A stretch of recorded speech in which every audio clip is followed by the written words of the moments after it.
In this video, I will show you how to check your FPS in CS2. So let's jump straight into it. So in order to do this, what you're going to want to do is open up CS2 on your device via Steam.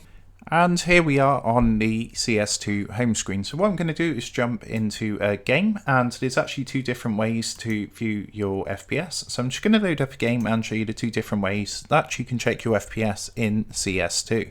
So here we are in game. Now the first way to actually check your FPS is to open up the developer console, and what you want to do is type the following command, which is cout_show FPS space 1.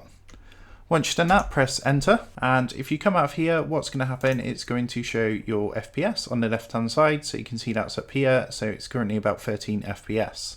The second way to do this is to hold down Shift and Tab on your keyboard to open up the Steam overlay. What you want to do is come down to the bottom, press onto settings, and from here you're going to see an option for an in-game FPS counter. So what you want to do is turn this on, and you can choose where you want the FPS counter to be. So for example, I'm going to go for top right, just like so, and once that's done, you'll be able to come back into your game, and you'll see now in the top right hand corner we have our FPS showing up there too. So that's how to go ahead and check your FPS in CS2. I hope this quick tutorial did help you out today, and if it did, I would really appreciate it if you was to consider dropping down below the video, leaving a like, and also subscribing to the channel. With that being said, I just want to take a minute to thank you guys for watching this quick tutorial, and I will see you in the next video.